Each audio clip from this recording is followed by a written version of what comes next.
Good afternoon, everyone. Some of you have, this is a kind of a rolling show all day today because we attach so much importance to this joint report. And I don't know if you physically have it, but if you don't, I'm sad for you. Here it is. It's called A Stronger Future, and that specifically describes what we who participated in this Sunnylands Wilson Center event believe about the U.S.-Mexico relationship. I think we're about to have a panel. Has everyone showed up? Everyone is here. So, and we're also going to, I think, show you a movie. Some of you have already seen the movie a couple of times, but it's good enough to see it even more. But I want to say several things. First of all, I came to the Wilson Center March 1 of last year, of 2011. On March 3, the current president of Mexico, Felipe Calderon, gave a major speech here, and it highlighted a couple of things. First of all, it was a very good speech with even better Q&A, and the fact that the president of Mexico would come here highlighted the importance, obviously, that he and his government attached to the Wilson Center. But it also means that in a more profound way that our center and Mexico and the United States are bound together. The Mexico Institute is the star performer at the Wilson Center. It was before Jane, during Jane, and I'm sure it will be after Jane. Andrew Seeley has been its director for many years and has been demoted to vice president of programs at the Wilson Center. But I do think all of you who know him and who know Eric and Chris should applaud them for enormous contribution. And I don't know that my job is to introduce others, but I can't restrain myself about saying something about two other people on this panel. One is mi hermano, right here, getting mic'd. He knows who he is. Arturo Sarachan, who, in all objectivity, is the best ambassador Mexico has ever sent to the United States.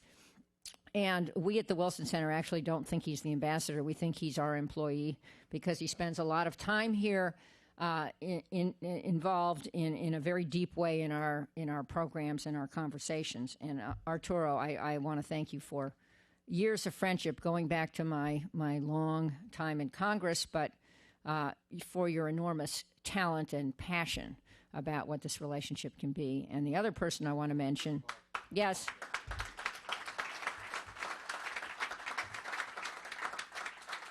Is Jeff Cowan, who is, I think, I can't see, but there, two over from Arturo, who is the president of the Annenberg Retreat at Sunnylands, was the past dean of the Annenberg Center at the University of Southern California, was the head of the Voice of America, is a noted author and playwright, an enormous talent, a dear friend of long standing.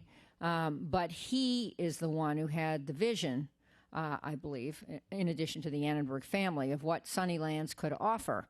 And for those of us lucky enough, and several here were there, to be at the first retreat at Sunnylands, which was the retreat that generated the report about a stronger future. In fact, we actually have our little picture here. Here we were, the hardy souls who were lucky enough to be in paradise. For those of us who were there, we saw what this place can offer. And there are a lot of ideas that you will hear about shortly for carrying on the conversation at Sunnylands. One of the best of them, I will leak it immediately, is that we would very much like to have both presidents-elect, the president who wins our presidential election in November, and the president-elect of Mexico, who has already won his election, meet at Sunnylands in November before each of them is sworn in. We think that would be an enormous tribute, obviously, to the convening power of Sunnylands, but it also would be a huge statement about the importance of the relationship, and in all objectivity, of course, as a 9-term member of of Congress from California, about the importance of California to the relationship. Finally, we had a rollout on the Hill this morning where David Dreyer, chairman of the House Rules Committee, who has been so helpful to the Wilson Center and to the USMexico relationship, and numbers of his colleagues spoke. One of them is a congressman from San Diego, California, named Bob Filner, who made the point that if California were a country, Mexico would be first on its agenda. And that's a very important comment. I think it applies to some other states in the country as well. And one of Filner's recommendations is that we should have stronger relationships with local officials. We do have strong relationships with local officials, and we have a very strong relationship with members of Congress in both parties. So it is my pleasure to welcome you all here and to, I guess, show you a movie. No? Introduce Jeff. Introduce Jeff first, who will talk to you, and then show you a movie. But Jeff Cowan is a major reason why this report exists, and he is a major reason why we will have the capability, combining forces, to take this report and its recommendations to the next level. And he is a major reason why I have a very lovely life filled with dear friends. Please welcome him. Thank you, Jake. I think I'm talking here, right? Oh, you want to talk from there? Yeah, Sure. I think I can talk here. But then we're going to have to stand up so people can see the films. Right. Thank you, Jane. Does anybody ever introduce you in this place to get people get to talk about you so that there's applause for Jane Harman? Let me just say, grandmother. yeah, actually there was a conversation before this little private meeting, and Jane and I are passing back pictures of our grandchildren. But we've known each other since way before that. But Jane, it's so terrific being partners with you. When we looked for a way to make Sunnylands, which I want to describe in a moment, to make it the kind of institution that the Annenbergs dreamed about, we thought, how would we find the ideal partner for the kind of retreat we want to hold? And you personally and your colleagues here at the Wilson Center have been dream partners for us. So could I please ask everybody to applaud Jane for all of her great work and for this exciting chapter in your life, and for your grandchildren. How many have you got? All in 11, and a step-great-grandchild. Try that. So imagine, and you know all their names. So that's a lot of work for somebody who's also running a great institution like this, and on how many boards? A lot of boards, including USC, I have to say here. Anyway, the Annenberg family, most of you will remember this. Walter and Leonore Annenberg owned an amazing estate in Rancho Mirage right near Palm Springs, California. Paradise, you just heard it called. Jane earlier today said it's got to be on everybody's bucket list to go there at least as a visitor. It's an amazing place. Its own golf course, 11 lakes. It's really quite spectacular. And many of you remember it because Ronald Reagan was there for 18 years for New Year's Eve, including all 8 when he was President of the United States. And the whole International Press Corps gathered outside those gates saying, what's happening behind the pink wall? Well, now that we're letting people behind the pink wall. They turned over this estate, this 200-acre magnificent estate, with a very generous endowment, to become for one thing, a place for people to visit that's amazing, but also to be a small retreat center, maybe 20, 22 people at a time at the maximum, to make a difference in the world, to really have important high-level retreats, starting with, for the President of the United States or the Secretary of State, to meet with world leaders to bring about international agreements. They thought of it as a Camp David of the West. And we hope it will become that. But as we were thinking about what topic could we first meet about, what could be more perfect than to talk about U.S.-Mexico relations because of our location, because of passions that the Annenbergs had about Mexico, because of when you come to visit it, so that it'll check that thing off your bucket list, you'll see there's a lot of Mexico actually in the center. In fact, if you look up here, you'll see the sun god logo. There's a major element of Mexico that's part of the Annenberg retreat at Sunnylands, and also because so much of the world focuses on the Atlantic, and now a lot of other countries in the world, but there's been much too little attention to, we think, Mexico, and truly the rest of Central and South America. So we hope that'll become a function of what we do. But secondly, what could we were so blessed to have Jane and Andrew suggest maybe we could partner on something on Mexico, because the work of the Mexico Institute, as she said, has been so terrific. So this partnership has been very, very special. And the meeting that took place there, and you'll hear quite a bit about it from other presenters, so I don't want to talk about it too much, except to say that that the goal was that it be bipartisan, that it be binational, that it be safe, that it be open, that it be a place for real open discussion, and that what we do have an impact on the world, that something really would come out of it. But in introducing this film, I want to say that, to me, probably the single biggest aha, which was, oh, I knew that, but I didn't know that, was that as important as the issues we read about every day in the paper are about Mexico, they always seem to focus on problems, on drug problems, on violence, on illegal immigrant issues, and there's so much more. There's so much that is so exciting about Mexico and about Mexican-American relations, and how could we put that back at the center of the narrative? And I come from a school of communication from that field. How do we change the narrative, not to ignore problems, but to celebrate all the exciting opportunities? And as you'll see, there are so many exciting areas for us to work on together. One of the features of the Annenberg retreat at Sunnylands is that we wanted, maybe partly because we're so close to Hollywood, but partly because one of our key people who helped to produce this thing, you'll see her name in a moment at the end of this film, is Cindy Kennard, who many of you know is a terrific reporter, producer, a former top executive of National Public Radio. We decided video has to be part of what we do. And so Cindy arranged for interviews with the people who were there, and she put together, I think, quite a nice film that will give you a flavor of what was discussed at this retreat.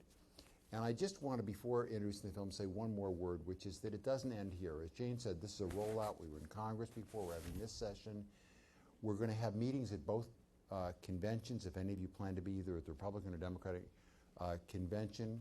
We hope you'll come to the briefings that we'll have there.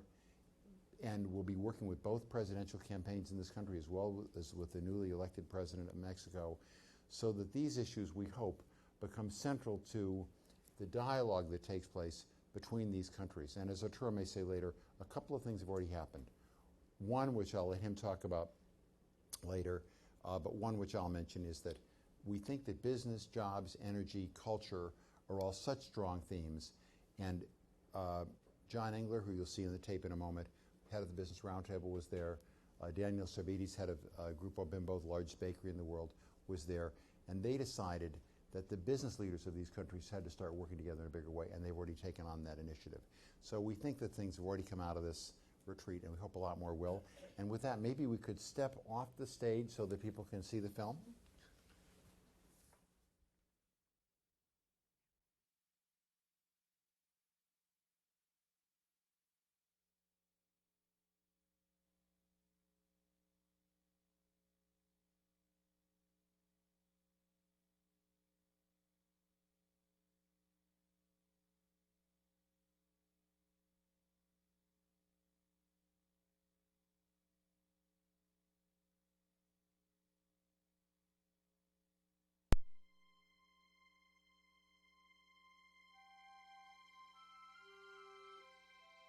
Every 12 years, Mexican and U.S. presidential elections coincide. That means presidential terms starting out with new agendas and new goals. 2012 is one of those years. The Annenberg Retreat at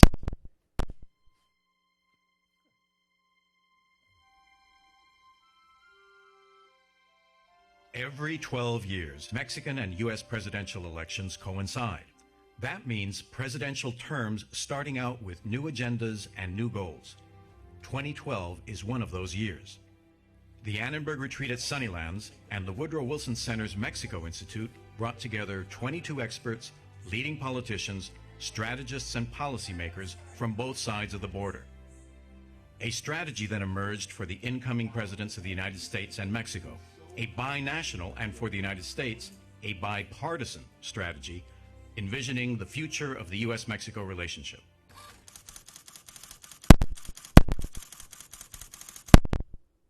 Well, it matters because as a neighbor, it is a country that we are interlinked with in so many different ways. People, business, culture, history, and as such, it is one of the most vital relationships that we have anywhere in the world. We share a common border, a common history. Some 36 million Americans trace their ancestry to Mexico. The U.S.-Mexico relationship is vitally important because it's such an economically important relationship. It's a big trading partner, one of our very top trading partners in the entire world. Mexico, U.S., and Canada taken together form an economic region that's bigger than the entire EU. The economic ties of the countries are very large and profound, and we can do much better than what we've been doing in the past. It is also about how Mexico and the United States in a post-Cold War world rethink our footprint on the global stage. It is about how we rethink how we develop renewable and non-renewable energy sources to be able to continue to grow and to be able to create green jobs and to wean America from less reliable sources of oil elsewhere around the world. So the impact is multifaceted, and it has a direct impact on the daily lives of millions of Americans.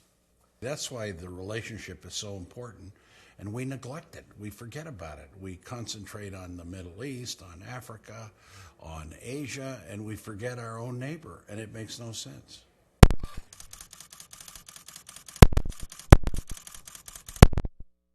I hope it's vastly improved. For many here in the United States, Mexico is almost invisible, except if you're talking about immigration and the drug cartels. We should be looking in the next 12 years to building on a relationship of trust and friendship that understands that our economies are becoming more and more integrated. I hope that 12 years from now it looks like the United States relationship with Canada. I hope that it basically looks like a relationship of countries that have similar standards of living, similar opportunities for the citizens of the country. I see a secure, efficient border where trade continues to multiply, where those $1 billion a day of trade that go back and forth can be expanded upon, where people cross the border in a secure, orderly, safe manner, where the United States, Canada, and Mexico expand our ability to trade across the Pacific through the Trans-Pacific Partnership. This is what this relationship should look like. If both countries cooperate and put things on the table and look for the low-hanging fruit opportunities, we can certainly have a big impact in the prosperity of those that are most in need.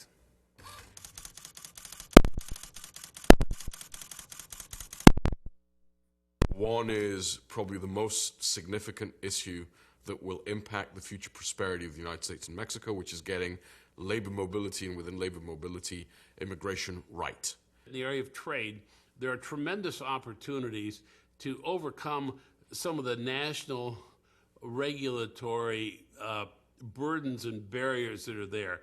It's as simple as how you get maybe trucks across borders or goods and people, because today companies are all global. I think the other area that we could work much better at is leveraging the North American economic platform that comes with Canada, the United States, and Mexico. As the U.S. economy is the most energy-intensive nation in the world, and Mexico has significant natural resource to help not only Mexico become a much more competitive nation, but also to go along with our partners in terms of being a reliable energy supplier to the American economy. The second one, obviously, is how we jointly work to defang transnational organized crime operating on both sides of our border and in both our countries. I hope our next administration, whether it's President Obama's second administration or Republican administration, will really look at this and try to step up our involvement on this side of the border. The biggest challenge we have for the United States is to find a way for people to turn off the preconceived notion and just open their eyes and take a new look at what really is Mexico. 26 states in America today have Mexico as their first or second largest export market. And there are 6 to 8 million jobs in these states directly related to trade with Mexico. So how do we ensure that we can continue by trading, by growing together to enhance our well-being, job creation in the North American market, but also our market share of global trade? I think that these two presidents could have a historic moment, and one that, if they handle right, could transform not only both countries, but more importantly, this trans-border relationship to heights that it's never achieved before. One, I want the presidents to develop good personal ties. That's so important. Number two, I want them to meet frequently. This is why I like the idea of Sunnylands, and this is why I like the idea of the Woodrow Wilson Center being a venue for a better relationship between the leaders of both countries. If history is a guide, the presidents-elect will meet one another before meeting with any other heads of state. And in this special 12-year cycle, it's a fresh opportunity for new strength and vitality in the U.S.-Mexico partnership.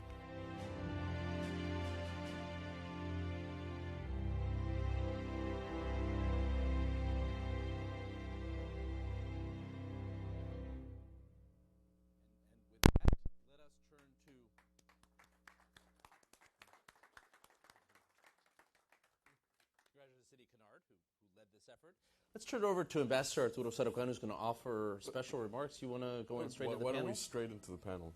Go straight into the panel? Yeah, I'm not going to say much more than what's already there. So. Okay, well, in that case, let's go straight into the panel discussion. We'll talk a little bit about the findings. Before that, we'll talk a little bit about where the relationship is. Let me introduce the panel. You've already met Jane Harman, who I think all of you know, President, CEO, and Director of the Wilson Center, in some order there. As well as grandmother and great step-grandmother. Jeff Cowan, you know, from the president of Sunnylands, the Annenberg retreat at Sunnylands.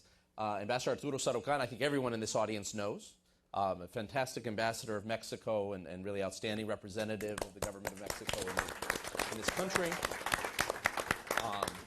Rafael Fernández de Castro, author of the leading book on U.S.-Mexico relations, in contemporary times, professor and director of international relations at ITAM University, former foreign policy advisor in the Calderon administration as well.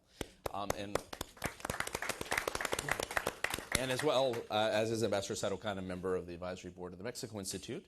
And let me acknowledge also John Feely, who's the PDAS, as they say, the Principal Deputy Assistant Secretary for Western Hemisphere, as well as former Chargé d'Affaires of the U.S. Embassy in Mexico. So very glad to have you here. Let's start off with a discussion. At some point, we'll throw him a curveball and see what he thinks about all this as well.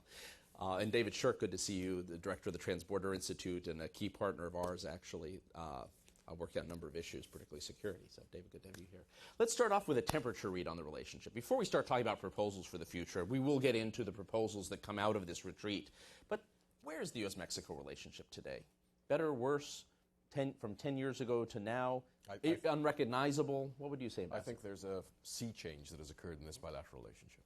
Mm-hmm. What I'm about to say does not mean that there are persisting challenges and issues that need to be dealt with in the bilateral relationship. There are outstanding problems and there are outstanding challenges on both sides of the border. But I don't think that the relationship had ever achieved the strategic direction and the muscle tone that this relationship has today. It's moved from being a transactional relationship to a truly strategic relationship with a global outlook. And this was unheard of in this bilateral relationship 10 years ago. And despite the urban myth that seems to be percolating out these days in certain corners of both our countries, that the relationship is only centered or is only about counter-narcotics cooperation and security, this is gobbledygook. This is absolutely false. This relationship, yes, has had security cooperation at the center of the bilateral relationship for very obvious and painful reasons on both sides of the border. We need to confront one of the most pervasive post-Cold War dynamics, which is the emergence of non-state actors in the shape of very violent transnational organized crime, whether it's money laundering or drugs or human trafficking, which affect both our nations and the security and the well-being and the prosperity of citizens on both sides of the border. But this in no way or in no measure means that these past 5.5 years we've just been talking about these issues. Look at how we've resolved some of the most pressing trade dispute issues that had been festering in this bilateral relationship for decades. We've solved trucks, we're solving tuna, we're solving label of origin, we're solving potato, which is an issue which was important for American producers and members of Congress. We have been cutting through Gordian knots of trade disputes that have been festering for decades. We have inaugurated, for the first time in a decade, 3 new ports of entry across our common border. The first time in 10 years that we've inaugurated new border infrastructure. And if this $1 billion a day of trade that go back and forth between Mexico and the United States is to continue to provide economic well-being and job creations, if this now $1 trillion of North American trade that we have now reached, it's a new threshold of North American trade. If this is going to continue, we'd better darn make sure that we've got the 21st century border infrastructure that can take into account these flows and ensure that our trade is both secure but also agile. And so the 21st Century Border Declaration that both administrations launched 2 years ago, is the first time in the history of the bilateral relationship that there has been a holistic vision for border management in the White House and in Pinos. It had never happened before. Energy. 2 years ago, the moratorium on one of the gaps, one of the transboundary reservoirs in the Gulf of Mexico, the Western Gap, ran out in 2012. What this meant was that for 10 years, Mexico and the United States had agreed not to do exploration or exploitation of resources in these common reservoirs of oil in our respective territorial waters in the Gulf of Mexico. And so the discussion was, and John, you'll remember this, let's negotiate an extension of the moratorium for another 10 years. And some of us said, guys, we've got an opportunity here. Why instead of negotiating another 10-year moratorium, we sit down and we finally get our act together and negotiate how we would eventually jointly exploit common reservoirs in the Gulf of Mexico. People on both sides of the border said we were crazy. We were never going to get the Mexican Senate to support us. We weren't going to be able to finish the negotiation. We not only finished the negotiation in record time, in less than a year, but the Mexican Senate has approved the agreement. This is critically important, and it's a fundamental piece of the energy puzzle for North America. Not only about efficiency, security, but about independence. How we have turned the template and understanding that there needs to be a paradigm of joint responsibility on a host of issues in the bilateral relationship. I'm an internationalist. I was trained in international relations, so this is a very important issue for me. But something that would have not happened 10 years ago, 7 years ago, which is that as a result of this dialogue on security, we have broadened our template, and we're not only talking about security on our common border. These mechanisms for the expedited exchange of intelligence and information are being applied by both countries to other global and regional issues which had never been part of the Mexico-U.S. bilateral agenda. Yes, we had tussled over Central America in the 70s, but global and regional issues had never been a formal part of our agenda. They're now the backbone, and they're one of the most important components of our bilateral dialogue. So, Andrew, I think a lot has changed. And for those who suggest that this relationship is centered on narcotics and drugs and thugs, they should really look at what has been achieved these past 5.5 years. Jay, why is there disjuncture? You've had the chance to see the relationship both from the U.S. Congress as a senior member and at the Wilson Center. Why is there disjuncture between the sense in the United States that it's a tough relationship and there's all this difficulty and we are not close neighbors, and yet the deep interaction that actually goes on? I think certainly most people in Congress, and I would guess a vast majority of the American public, are way underinformed about the good side of the relationship.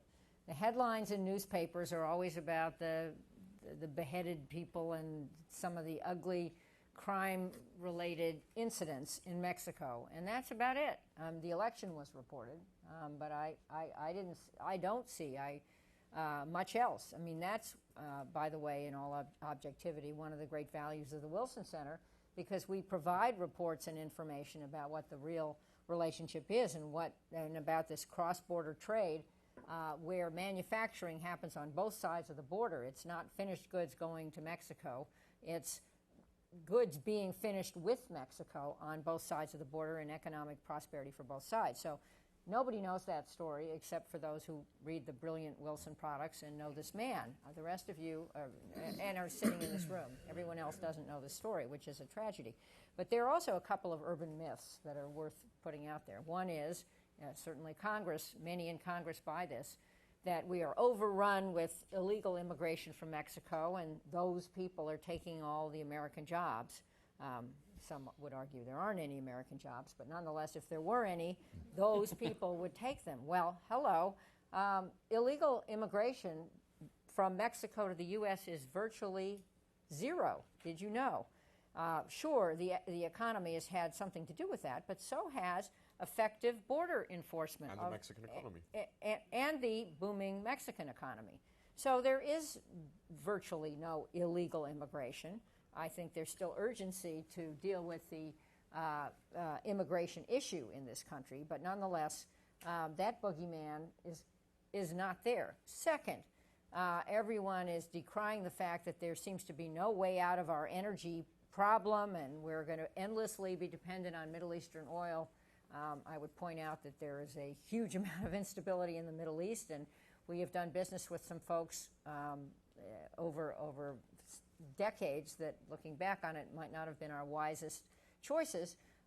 But as Ambassador Sarikhan just told you, there is a huge opportunity in energy collaboration, not just in fossil fuels, but certainly in natural gas and in renewables, huge opportunity to forge a regional energy platform, Mexico, U.S., and Canada, that could make our region not just self-sufficient, but a net exporter of energy to other parts of the world. People don't know that either, so that's a second urban myth. In conclusion, I think that the title of this report, which was a stronger, let me see, Stronger Future. A Stronger Future, thank you, Jeff. A Stronger Future. That was a good collaboration right there. Is the right name for the report, but with respect at least to my last employer, the United States Congress, a future is what should be communicated to Congress. The fact that there is a positive future and that the whole is greater than the sum of the parts if we do this relationship right. And because we will have new presidents, either a re-elected president or a brand new president in this country and a new president in Mexico, November would not be too early to start that new relationship. Great. Let me recognize Tim Daly, by the way, from Western Union, who's one of our board members as well. Glad to have you here. Jeff, why did you decide, why did Sunnylands think of Mexico as you started, Sunnylands has long hosted retreats, but as it becomes an official retreat center in the bequest of the Annenberg family, why Mexico as a starting retreat? Why does this relationship matter? For one thing, we went through a process, which Cindy actually also led, with our board of deciding what could be unique about this particular place. As you know, it's a spectacular and unique setting for meetings, but what could be distinctive that's different from Bellagio or from Aspen, if you think of it as a retreat center, or from Peconico or the Y Plantation? What's our unique sweet spot? And we felt that it was the Trans-Pacific area. And that certainly includes China, but China gets a tremendous amount of attention. It includes, for example, Korea. It would include all of Asia and East Asia especially. But it should include Mexico and Central and South America. And all of our trustees agreed on this. Because of our location, the Coachella Valley, where we're located, you all think of it probably as a rich area. Well, it's rich, but the people who take care of the people who are rich are not as rich. It's, I think, something like 70 or 80% Hispanic, the area where we are. We are very close to Mexico, and there was the Mexican tradition that the Annenbergs had. So, and besides that, several of us who were involved at the leadership area of the retreat felt that this was a tremendously important area. But so we had it on our list of things to do, maybe the short list of maybe half a dozen topics we're excited about. But frankly, Andrew, what drove it across the border for us was the meeting we had right here with you and Jane when you guys said this is an area we would love to partner in. Because we need to have strong partners, and I make this an invitation to others in the room. We can only do a certain number of retreats a year, but where we have a great partner on a high-level subject where they bring in the expertise and the relationships that you do in this area, it makes it really a terrific place for a retreat. So I would say that it's our location, it's the interest of the trustees, it's the history of the place, but truly it was having great partners in this area. Well, thank you. Raphael, let me ask you, I mean, one of the things that strikes me has changed in this relationship over the past 10 years, and you've written about this a lot, is not only what goes on in the bilateral relation itself, the issues that are on the bilateral agenda, but how the two countries deal with each other vis-a-vis the rest of the world. There's been an opening of discussions on broader issues that go beyond migration, security, trade, which are the basic issues that have been on the bilateral agenda if you go back 30 years or 40 years, and certainly are intensified today. What can you tell us about what's changed in the way we talk with each other about these larger global issues? And you've been close to this in work you've done. Before I answer you this difficult question, Andrew, let me thank Jeff for inviting me to Sunnylands. Let me share with all of you, I mean, for example, the last dinner at Sunnylands at the retreat. It was, I believe, a Saturday night, and we have a lovely dinner. And actually, I mean, few of the participants, they have already gone, but the ones who stayed, like me, we really had a beautiful time because Jeff invited a group of Mexican artists, Kate del Castillo, La Reina del Sur, who, I mean, she's one of my favorite actresses. and she was telling us really, I mean, how difficult it has been for her to become a star in Hollywood. It hasn't been easy for her. And it was a very nice program. There was also a clothes designer and also a film director, and we really had a beautiful time. So, I mean, I just wanted to give you a sense that not only we engage in serious conversation, but also we have this lovely time and very alive time at dinner. And thank you, Jeff. And Sunnylands is very special for this. We're in California, and why not to bring some Hollywood people among us? Okay. Andrew, seems to me that on foreign policy and global affairs is in one of those areas in which still we could have a lot of improvement in U.S.-Mexican relations. The dialogue between Mexico and the U.S. is still not where it could be. In the report, we're saying that Mexico is punching below its weight, and it's right. But also, and this is something that I've been seeing, I would say a lot of Mexican diplomats, of course, not Arturo Sarucán, not anyone here in this room. There's quite a few Mexican diplomats here. But I would say there's still a legacy about not cooperating with the U.S. in foreign affairs. It is still difficult for some diplomats to do that, and that's part of the legacy, and we must stop doing that. Seems to me that there's at least 3 urgent areas in which we should put our act together. First of all is Central America. I mean, Honduras has become the country in the world with the highest homicide rate. I mean, and why?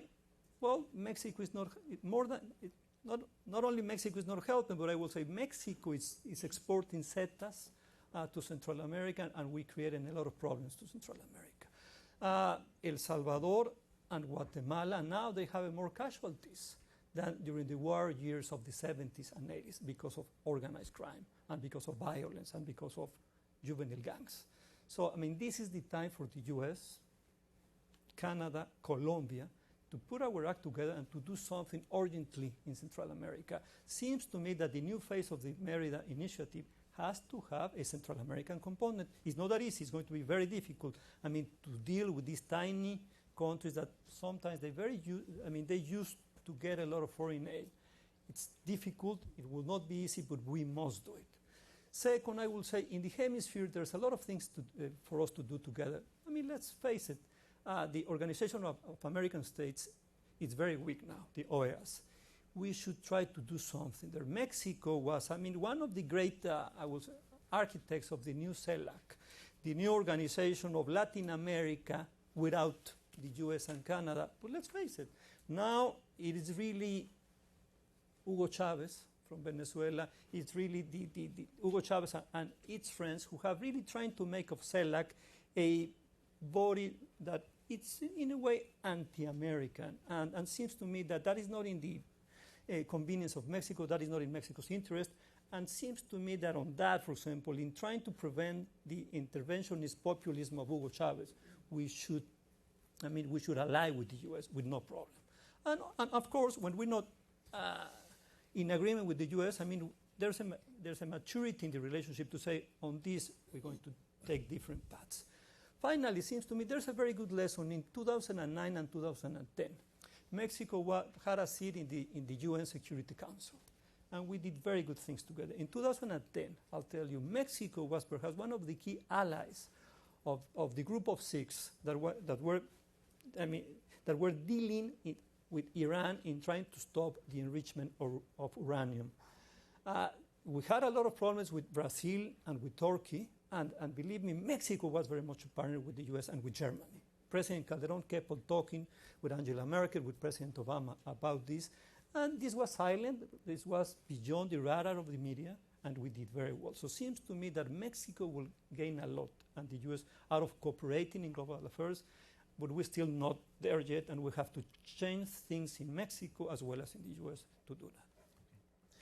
Let's go and do one more round, and let's talk about the future, actually, the future together. I think this is a stronger future. How do we get there? And let me go to Arturo and Jane first. Talk about the economic relationship. How do we get economics back on the agenda here? It's been there. It has its own inertia. But how do we bring it front and center in policy terms in the relationship? I would respond it's already there, and it's the 800-pound gorilla in the room. I've for anyone who's been here and heard me speak in this auditorium or in other auditoriums, you know that I throw out the data that I think is very compelling about the impact of this two-way trade and economic relationship. But, Mexico is the second largest buyer of U.S. exports, and regardless of where your geographic areas of expertise are, we buy more U.S. exports than all of Latin America and the Caribbean together. We buy more U.S. exports than Germany, Italy, the Netherlands, and the U.K. combined. We buy more U.S. exports than China and Japan put together, or given that they're now in vogue, we buy more U.S. exports than the 4 BRIC countries put together. This is a stunning two-way trade relationship. The impact that this has on the well-being, on the jobs, on job creation, is one of the reasons that compelled Mexico to decide to seek Trans-Pacific Partnership accession for several reasons. Number one, because it will continue to deepen these trends, which you have highlighted so well in the report that was put out by Chris. We don't have one here, but we should also be parading that one around. Oh, the other part. TPP is, first of all, a mechanism to ensure that we continue to create jobs in North America via trade, that we expand the North American market share of global trade, which has been declining in the past 10 years, and we need to enhance our ability to compete. And accessing Asia-Pacific markets through the TPP is a wonderful way of doing this. It's about deepening the supply and production chains in North America that have been absolutely integrated, and which explain, among other things, why Detroit came back from the brink in 2009. And why the automotive industry in the United States is where it is today, because of this connectivity in the North American market. Second, it's about upgrading NAFTA through the back door. It's preventing us from renegotiating NAFTA. Why? Because NAFTA is a 1.0 free trade agreement. It was negotiated almost now 20 years ago. And a lot has happened in global trade and in the practices of trade diplomacy that is not encompassed in NAFTA. And in many ways, TPP would allow us, without renegotiating TPP, by Canada and Mexico incorporating themselves into the TPP components on IPR, on labor, or environment, of upgrading NAFTA without having to go through a trilateral negotiation that would obviously break NAFTA apart. But third, it's also about rethinking geopolitics and geoeconomics in the hemisphere. It's about binding the like-minded countries of the hemisphere, if you like my tongue-in-cheek coalition of the free trade willing, of the countries that have free trade agreements amongst ourselves in the hemisphere, that happen to be on the Pacific, and that through TPP partnership can start providing alternative designs to how we interact in the Americas. And if you think of Canada, the US, Mexico, Colombia, Peru, Chile, with the potential accession of Panama and Costa Rica, which we all have free trade agreements amongst ourselves. Some of those nations, some of us are APEC members, some of us are now negotiating the TPP agreements. This completely changed the way that we should be thinking of trade, of prosperity, but also about statecraft in the Americas. So that's why I think in the run-up to TPP, and this is the other area that I was going to parade around the place, because if you look at the report was, we had this meeting March. We were still lobbying to ensure that Mexico got into the TPP negotiations, and therefore one of the recommendations in the report is ensure that the United States welcomes Mexico into the TPP negotiations as quickly as possible. Well, yesterday or the day before, the administration, USTR, has now officially sent the letter to Congress, giving them the 90-day period of initiation of negotiations with Mexico for the TPP. So in many ways, the report has already proven to be extremely prescient and has already a profound impact in the sense that one or even two of its recommendations are already being implemented. But I think TPP is the great next geostrategic design for the bilateral relationship. Great, thank you. Well, building on that, with which I agree, I think changing the language used in the political conversation will be very helpful. Those of us who were old enough to remember NAFTA, I was 5 at the time, but I had just been elected to Congress, remember it as a... yes, and if you believe that, I have some other things to tell you. Remember it as a very divisive time, and interest groups on both sides were dug in. It was unusual that a Democratic president was pushing it, but there was lots of resistance in both political parties. I remember very well. At any rate, I think Arturo is right. Let's not talk about NAFTA anymore. Let's not even talk about bilateral trade agreements. Let's talk about something else that has a global, that globally recasts what the U.S. and Mexico and Canada might be capable of doing together. I mentioned it in the energy context, but it applies all over the place. I was recently at the Canadian Embassy, by the way, and saw their computer program, which identifies U.S. congressional districts and shows how many jobs in each district are related to U.S.-Canada trade. I assume Mexico has one too. Too few members of Congress have gotten the visit, or if they've gotten the visit, it hasn't penetrated. It's not just border states that need the visit. It's the central part of our country who need to understand that these trading relationships are crucially important. And again, the economic story is underreported or unreported. As people start to get what it could be, and as the new presidents hopefully use their bully pulpits, or better yet, one converged bully pulpit at Sunnylands or some lesser important place to announce this, I think the conversation will change. And I think it is absolutely critical, both in economic terms but in security terms, that the conversation change. Andrew, could I ask you to just describe one fact that was in the research that you have prepared on this stuff that I think is something people don't realize, which is the difference between the amount of American labor that goes into a product that we import from Mexico versus a product that we import, let's say, from China? I think it's fascinating. Chris Wilson, who really is the driving force behind this, also has written a publication called Working Together, I think is out there, where he finds, and I'll speak for Chris, but one of the things he finds is that about 40% of the content on Mexican exports to the United States are U.S. made. And we think it's about the same way the other direction. We just don't have the numbers yet, but we think it's very similar. Now, what does this tell us? Well, what does that mean? And from China, it's about 3%. Canada's 25%. Canada's very similar. It's a little lower, but it's very similar. China's about 3%. Every other place in the world is somewhere between sort of 0 to 5. Canada and Mexico, of major countries in the world, are the only ones that stand out. What does this tell us? What it tells us is that we don't just export goods to each other. These are goods that are actually manufactured on both sides of the border. We actually are doing joint production processes. And so when we think of a car, and automobiles and automobile parts are a big part of this, but they're not the only part, as it turns out.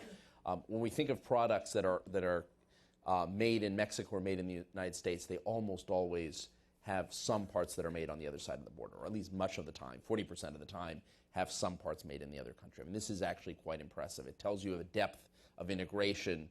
And when you're thinking about international trade relationships, what we do vis-a-vis the rest of the world, whether it's in the WTO or TPP or anything else, meaning to think together, it may be a very productive way to go, actually. So, I want to finish up with Jeff in a moment, actually. We're going to talk about society-to-society relations. So before we get to that, let me ask you, Rafael, about two things that you've written a lot about. One is about educational exchange. What can we do in educational exchange together? And about migration. Is there an opportunity right now in migration, given that numbers are so low? Let me give you three responses for two. On how to prepare for the future, seems to me that we have to go to the basement of the relationship and work and do a little bit of plumbing.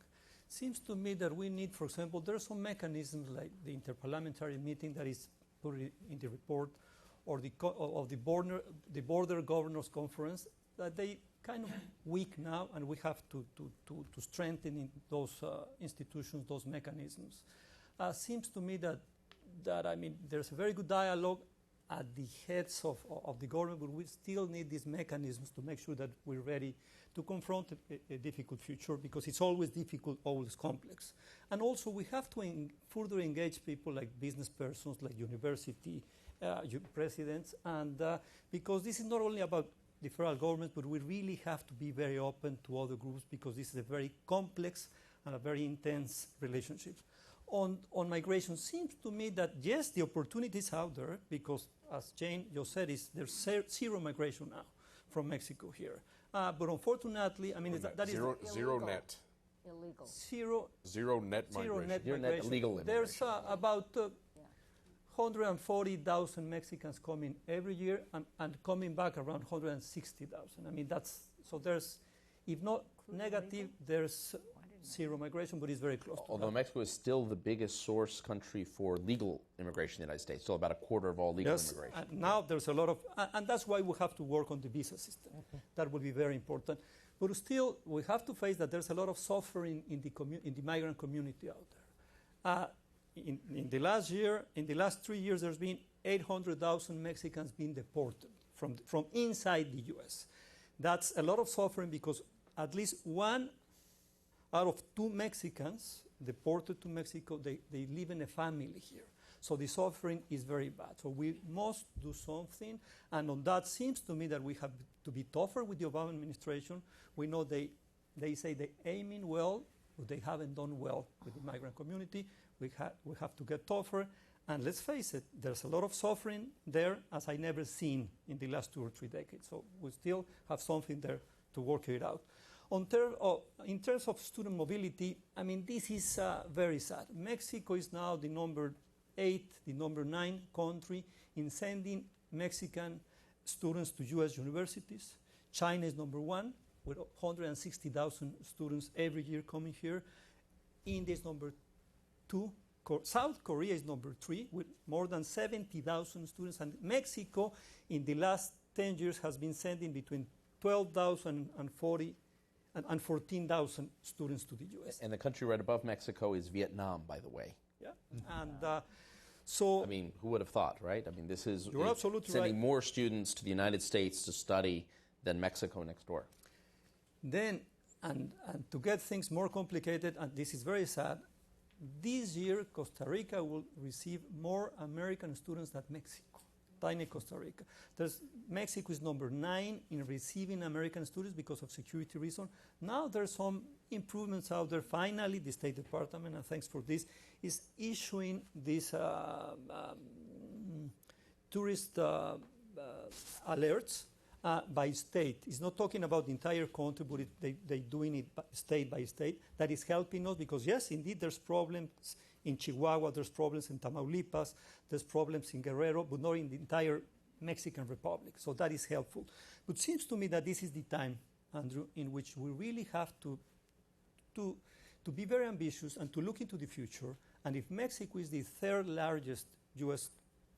trade partner, seems to me that the vision should be that Mexico should be the 3rd country in sending more students to the U.S. and the other way around. President Obama just launched in Cartagena a very important initiative. They call it 100,000 Strong, and this is about to have 100,000 U.S. students in Latin America and about to have 100,000 Latin American students in the U.S. Well, Mexico should be the number 1 country there, and seems to me that this is a key area because, let's face it, if we want to get prepared for the future, we have to have more Mexicans coming here to study, to take advantage of the best university system in the world, and have more Americans to come to Mexico to get prepared, to get educated. And I guess a key component of this exchange should be the Mexican-American community here. It's very sad what is happening. I kept on listening. Once in a meeting I was told that Asians are preparing their children in this country to become the next CEOs of the multinational firms. Mexicans and Latinos are preparing their children to continue to do as they are because they the ones performing the worst in education in this country. We have to change that, and there's a lot of ideas in the report, and seems to me that this should be a priority looking into the future. Can I just say that Raphael's doing his share because he's got a son at USC, so we appreciate that. Well, Jeff, you know, in Washington we tend to think everything is government-to-government relations. You spend a fair share of your time in the city, but the reality is relationships between countries are driven as much, and especially countries as deeply integrated as Mexico and the United States, are driven by relationships between a broader cross-section of people in the two countries, state and local governments, organizations, the business community. How do we build this kind of dialogue between Mexico and the United States? Well, of course, we've offered Sunnylands as a place where some of those kind of meetings can take place as well. Culture is one of the areas that we talked about.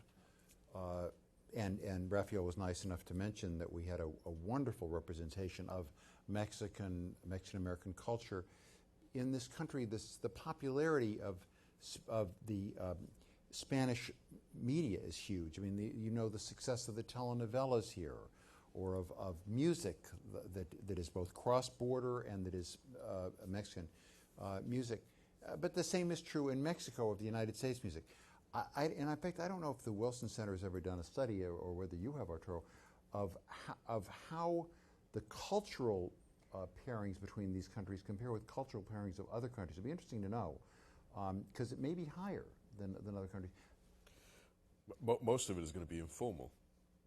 No, that's but he's talking about informal. Yeah. But in fact, sort of what I mean is, I truly think that in cultural terms, this is.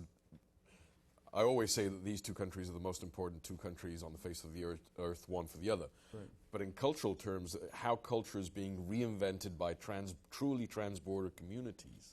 You see it in Tijuana, San Diego. Right. This is a very dynamic exchange going back and forth. This is one of the reasons why we have spent, at least here in the embassy, so much time using cultural promotion as a public diplomacy soft power tool. I do think, I've said this and I'll continue to say it, Mexico is a global cultural superpower on the face of the earth. And these connections between our two countries, whether it's formal film industry ties or whether it's what young hipsters on both sides of the border and how they're reinventing music in Tijuana, San Diego, but a lot of that, thank God, is occurring outside the domain of government intervention. If I could just add a couple things, again, coming from California, which I joke is called North Mexico. The Mexican architecture, Mexican landscape, Mexican food, Mexican holidays. Cinco de Mayo maybe is a California holiday, I don't know. But it is everywhere. Mexican language. Los Angeles is a majority-minority city, and most of the majority, which is Hispanic, is Mexican, Mexican-American. And so it is, parts of our country get this. One of the things we are going to do at the Wilson Center is hold a national conversation on culture as a foreign policy tool. Not just for this relationship, but across the world. And it's so interesting in parts of the world that say they hate us when they're polled, hate the U.S. Then you look at what are they watching on television, and did you know that a form of American Idol is a hot TV program in the Middle East? Who would imagine? And so, I mean, these are things we underestimate, and I'm not promoting American Idol in particular, personally. But Though Jane will be appearing on that soon. Yes, I will be. Yes. No, Dancing with the Stars. Dancing with the Stars is much closer to my love. But I think that we underestimate how much more we could do with exchanges of certainly the movie people in the movies and singers and so forth, but art. Is a huge cultural tool. And this is why, if I can just very quickly interrupt, I'm so glad and happy that one of the issues that I've been banging my drum on for several years, because it feeds into this, which was adopted as a recommendation here, is having Mexico and the United States co-host a joint bid of the World Cup in 2026. Yes. Not only because of the societal... Arturo will play in it. I will not. I could succeed the current FIFA general director or manager. That would be interesting. Imagine the impact. It's larger than the UN. Imagine the impact of having 10 U.S. cities, 10 Mexican cities as host cities, the connectivity that would generate, the sense of co-stakeholdership between our two societies, and more importantly, the message that sends to the rest of the world about the U.S.-Mexico relationship by having that joint World Cup bid. So we'll see. I think these informal or non-governmental connections, the World Cup proposal here, I think, is a very exciting one. The cultural thing, I think it tends to be the case that most Americans don't notice the radio stations that are in Spanish, so they pass them by. That is, English-speaking Americans don't notice. But in fact, in many cities, the number 1, 2, 3, maybe all stations are Mexican language stations. People who don't watch Telemundo or Univision don't recognize the importance of not only of both their entertainment and their news shows, but in many markets, including Los Angeles, often the number one news show is the Spanish language news show. But the Anglo community tends not to know it. We have to change the narrative so that people really understand the incredibly robust nature of this. Yep. And it's not just the government at all. It's stuff that's happening that people are doing. It was very exciting having, I thought, Grupo Bimbo there. I had not realized that they had become the largest bakery in the world. But where were they 10 years ago? Mm-hmm. They built, in large part, on the market that they were able to build on in this country to now the point that they own Sara Lee. It's an incredible story and something that I think we can really build on as a society without necessarily going through the government. Great. I think that's a great way to actually open it up to end the formal discussion, open it up for questions, answers, comments. The actual proposals, Chris has made it very easy for you actually in Cindy, which is all the main proposals are on page 1, so you can find them very easily, run through them. But let's open up for questions and comments, and the first question is from the gentleman who hasn't raised his hand down here, John Feely, but since I know he's shy and retiring, let me put you on the spot, John. Sure. I don't know as I need a microphone. I have one. Thank you, Andrew, and congratulations, everybody. Log rolling aside, this sounds like it was a phenomenal event, and it produced a terrific report. I was telling Cindy that I felt a little bit frustrated because as you went through and interviewed everybody at the beginning, you were stealing my talking points from the last 3 years in Mexico about why Mexico matters and why we need to pay more attention to it. I guess the question that I have, I'd like to pick up on where you guys were talking on culture. And Arturo said something that I think was very important, and you've been a tremendous patron of culture here with the Cultural Center up on 16th Street. But when we look at that culture, was there discussion at the retreat at focusing on Anglos in the United States and at making them or presenting to them something that seems a little less foreign. Because I always used to use, when I was in Mexico, my parents as a great litmus test. My parents are both college educated. My parents know nothing about Latin America and always have looked at me as a Latin Americanist as kind of a strange guy who went off kind of like a Dr. Livingston. And only through, no, and I would bring home music and things like that. And, you know, a couple of breakout artists. And it speaks directly to the question of English language. One of the things we're trying to do all throughout Latin America is to promote the study of English. Rafael, you mentioned that the President's 100,000 Strong initiative, 100,000 Strong in the Americas, the single greatest impediment to getting more Latin Americans to study in the United States is the English language. They can't pass the TOEFL exams. So we're trying to do things on that. But reverse, for those Latin Americans, those Mexicans in particular, who are here in the United States, in whatever capacity they may be in regarding their status, how does government and do non-governmental organizations have a role in promoting bilingualism effectively, so that the language, the art, the Nortec music is not quite as alien to folks like my parents? I'll just mention two things that were discussed there. One of the participants was Michael Govan, who is the head of the Los Angeles County Museum of Art, of LACMA. And he has had a number of exhibits there that are basically cross-border or exhibits with Mexican art. And, you know, sometimes we undervalue the impact of museums, which are hugely important in terms of people going there. And of course, obviously, we think of the museum in Mexico City and how hugely important that is. But so I think that that's one place we began to talk about it. And the other thing was that this wonderful conversation we had with these Mexican artists was moderated by a man named Josh Kuhn, whose field of study is cross-border entertainment, which is a hugely important area. So we touched on it. But if we're thinking about things to follow up on, as far as Sunnylands is concerned, it's one of those areas I'd love to see us pursue. Mm-hmm. So it's a fertile ground. And at the border, there's some interesting things happening. We were fortunately part of giving a prize for cross-border cooperation to the El Paso Art Museum and the Juarez Art Museum, have an incredibly fertile collaboration going on, in which people are both learning each other's techniques, but also contributing culturally across the border. And this happens naturally at the border. It has to happen a little bit more intentionally as you move back from that border. That's great. Others, I see a hand up there, and then a hand over here. We'll take two questions or comments here. I'm Dr. Sam Hancock of Emerald Planet, Emerald Planet TV. Wonderful job today. This is to Jane and the ambassador.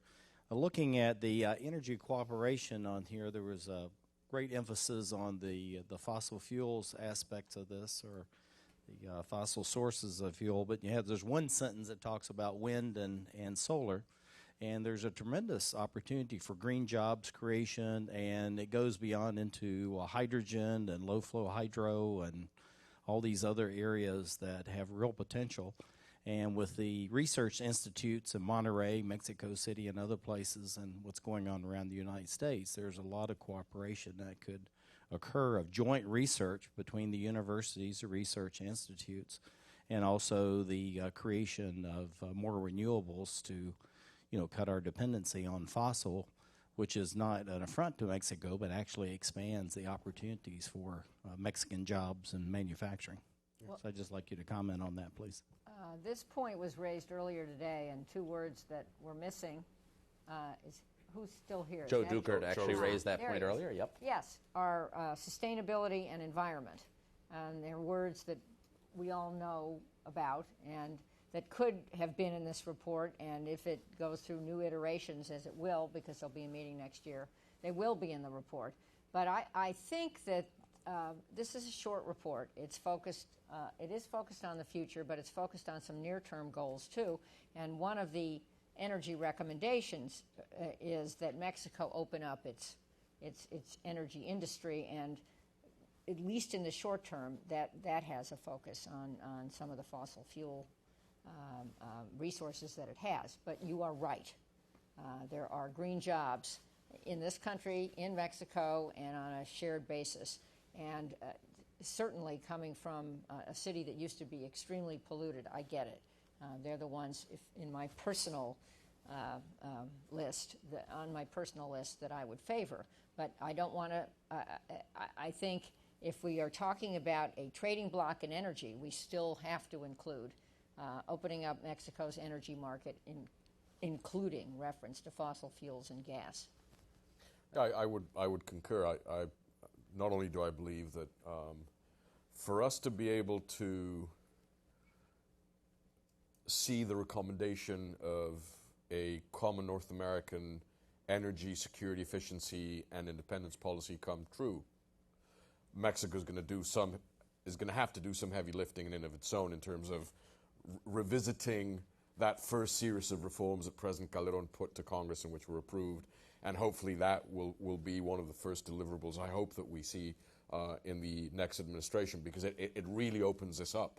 But beyond that, I think certainly renewables and green jobs is a huge area of opportunity.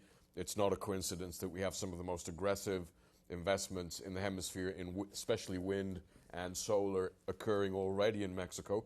The challenge there will be how we connect it to the grid and how we create regional hubs and regional grids on both sides of the border, which may not it may be a Southern California, Northern Baja California grid, or a Texas Tamaulipas or Texas Nuevo León grid. And that's the thinking that needs to start taking place. It's not only about generation capability, it's about then how do you bring that to the market and how you connect the grids. But I think that is one of the most promising areas throughout North America, Canada, Mexico, and the United States. If I may say something on area, it seems to me that the incoming Peña Nieto administration, I mean, they want to, I mean, and on this I see an echo of the Salinas administration. Salinas did very well the first year of its administration in renegotiating the Mexican foreign debt. And because of that, we were able to negotiate NAFTA. Now, the PRI, what they're thinking is to try to do energy reform very soon into the administration. So then that could be a game changer. And then having Mexico, I mean, seen once again as a more attractive place for foreign investment. So it's still fossil, but there's a lot of things going on there. And the partnership between Mexico and the U.S., for example, in the climate change issues, is a must. We continue to see there in different parts of the table. We have to come to some agreements there.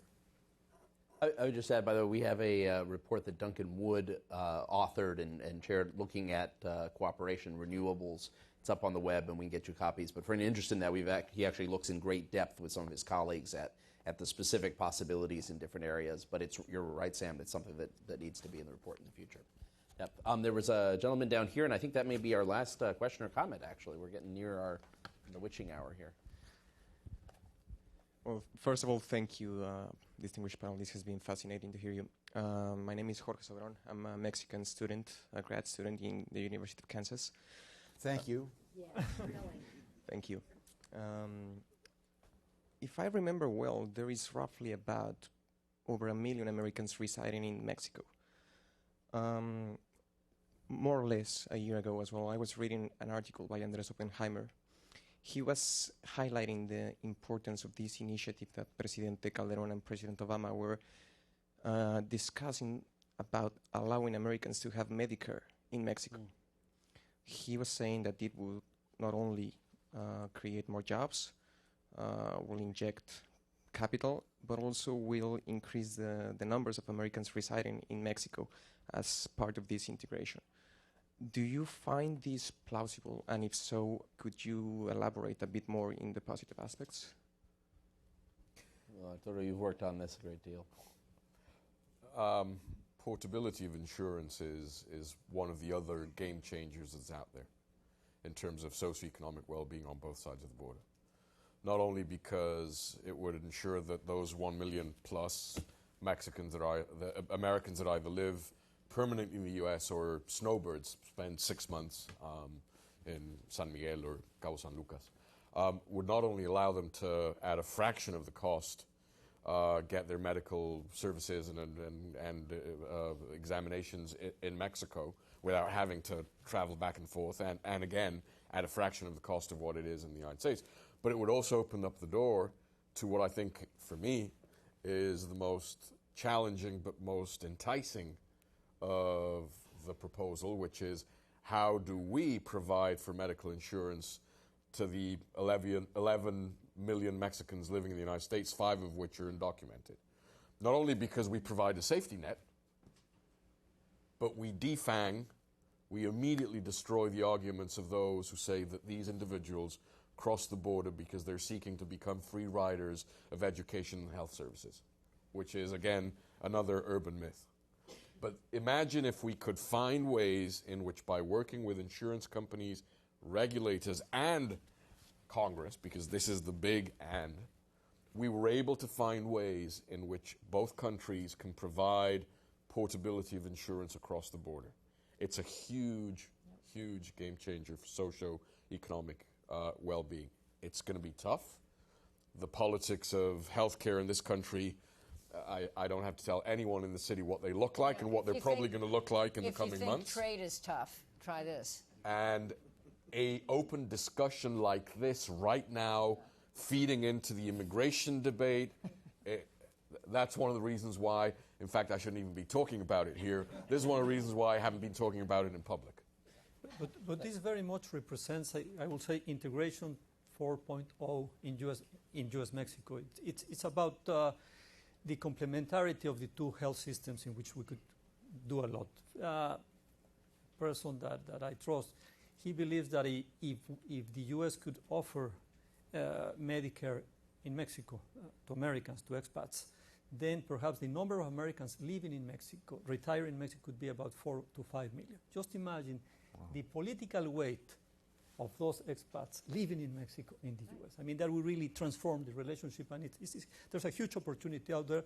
But to do that, we have to overcome the current security and public security crisis, because that's why there's been a lot of expats not coming to the U.S. and a lot of tourism that continue to not come to Mexico because of our current problems. So it's not only about security, but that's an urgent thing that we have to solve very soon.